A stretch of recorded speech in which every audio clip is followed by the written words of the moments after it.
The views expressed in this blog are hosted on my own website, are strictly personal, and do not reflect the views of any organization.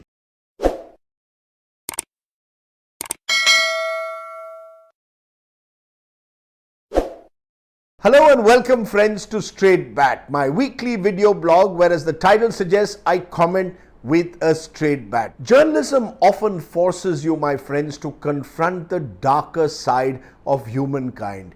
In fact, journalism in its truest form offers you a mirror to the world, good, bad, and yes, ugly. It's this darker side that I wish to speak about today. Earlier this week, I went to see a Manipur BJP MLA, a three-time MLA, Vungzagin Valte. I had read about Mr. Valte's story in the Hindu newspaper a month ago. He was a BJP legislator who had been badly beaten up by a mob in the heart of Imphal in early May. During the peak of the street violence there, he had been hospitalized and then flown by a chartered plane to Delhi for emergency treatment.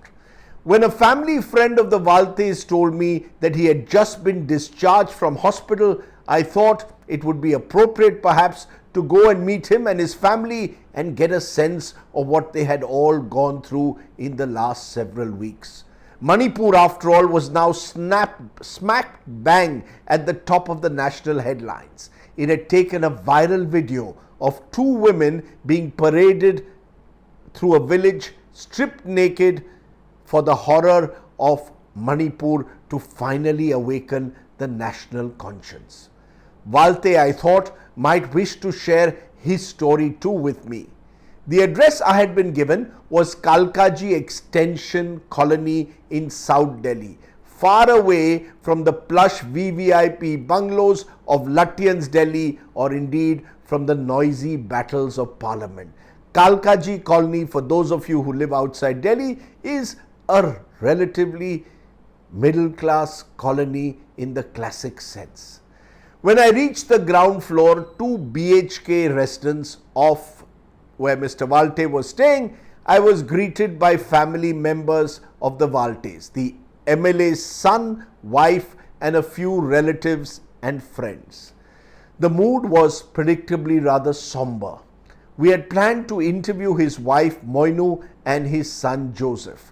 As we were setting up the cameras, I asked them about Mr. Vungzagin's health. How is he? He is in the next room.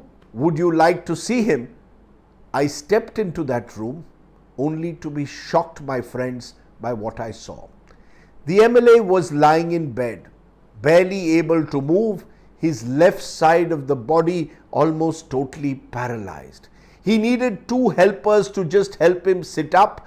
Another was massaging his feet. He could barely speak. He couldn't move his arms. His memory, I was told, had sadly lapsed. He was reduced, dare I say, to a vegetable-like state. On the 4th of May, Vungzagin had been caught in the middle of a crowd which encircled his car in Imphal, a few kilometers from the Chief Minister's residence. Vungzagin at the time was not just a 3-time MLA, he was advisor to the Chief Minister on tribal affairs and was on his way home after meeting with the Chief Minister. The MLA and his driver were taken out of the car by the mob, hit with sharp objects, while his personal security officer was allowed to escape. Both Vungzagin and his driver Thangulal were tribals from the Zomi community, while the PSO was a Mete. The mob wearing black clothes that surrounded his car belonged to a local Mete group.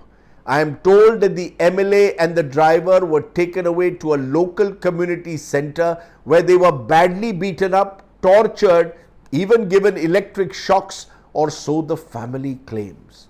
While Vungzagin was flown to Delhi in a chartered plane organized by the Chief Minister's office and admitted to the Apollo Hospital in the national capital, the driver was in no condition to travel.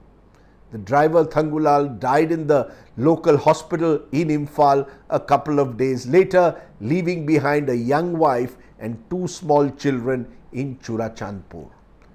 I was shown the FIR in the Vungzagin case. It reads, On his way to the MLA quarters, a huge number of an angry mob attacked the MLA and his escort team near the Rims Road near the Nityanand temple.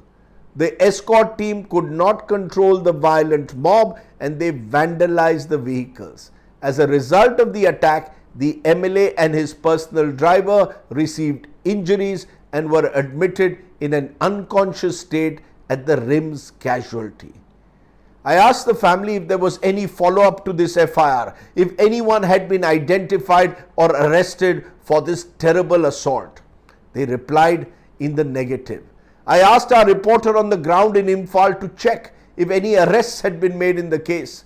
He too said that the police would not confirm that there had been any arrests in the case. It almost seems as if the FIR has been filed against unknown persons and therefore no one is willing to identify the persons responsible for this horrific attack. I asked the family members if anyone from the government in Manipur or Delhi had come to visit them. They mentioned that one union minister did visit once and that the Manipur minister Basanta Singh had called on them as well. What about Chief Minister Biren Singh, I asked. The wife told me that the Chief Minister had called them once, while the son informed me that a sum of rupees 5 lakhs was given by the Chief Minister's office for the payment of the doctor's fees. We paid for the rest of the hospital fees ourselves, but have been now told that the government will reimburse the expenses, Joseph told me. Had the Prime Minister, Home Minister, or any other senior minister inquired about Vungzagin's condition? No, they told me. We have sent a memorandum seeking a CBI inquiry into the attack to the Prime Minister and the Home Minister's office, but so far we have not got any reply, is what Joseph told me. Who is then paying for the rented accommodation where you are now staying? Sir, we are paying the rent ourselves. A family friend has organized this, is what they told me. It was a small, remember, 2 BHK where they are staying in Kailash Colony. I listened to Moinu and Joseph patiently. They told me how Vungzagin had worked for 27 years in the State Bank of India, been awarded by his bank before taking VRS and joining politics. Then his wife said something to me that left me truly teary-eyed. Sir, he never took a day off from work. Now he is bedridden. Did he really deserve this? All my husband wants is to meet his people, Moinu said as she tried to hold back her tears. In the last few weeks, one has come across several stories of unimaginable horror and grief from Manipur. Men and women who have suffered only because of their identities as Kuki Zomis or as Maitis. Lives have been lost, families divided, homes have been destroyed. Why Vungzagin's story stands out for me is the fact that he is a 3-time MLA and by all accounts an important figure in Manipur politics. If he can be beaten up, tortured and left to die in the heart of Imphal, imagine, my friends, the plight of the ordinary Manipuri who has no recourse to any such special facilities. Listening to the story of the Vungzagins, I was reminded in a strange way of a similar encounter I had years ago in Gujarat in 2002 with the family of the late Congress MP Ehsan Jaffrey, who was killed by a mob during the Gujarat violence. He too was an influential figure in the state but could not save himself or his neighbors in Ahmedabad's Gulberg Society massacre. If Vungzagin's crime is that he is a tribal, Jaffrey died only because he was a Muslim. I remember telling someone then that if Jaffrey could be killed in his home by a mob, then how could an ordinary Gujarati Muslim feel safe? In both instances, Gujarat 2002 and Manipur 2023, the police has failed in its basic duty. The law and order machinery collapsed to the point where no one, not even an MP or an MLA, could feel safe. For me, Vungzagin is therefore the face of Manipur's tragedy, because if someone in his relatively privileged position isn't safe, then no one really is. As a postscript, let me say this. After we aired Mr. Vungzagin's interview, a number of well-meaning people rang me up to offer help and support his family in any manner they could. By contrast, the BJP's IT cell chief Amit Malviya tweeted accusing us of being scavengers feeding on the family's misery. I only wish that instead of tweeting this, Mr. Malviya and his team paid a visit to their fellow BJP MLA, showed him some love and affection. Manipur, my friends, doesn't need the usual political whataboutery. It needs accountability and yes, a little more compassion and lots of basic human empathy. Think about it. That was the Straight Bat. Do of course subscribe to my YouTube channel for many more such videos. For now, stay well, stay safe. Jai Hind, Namaskar.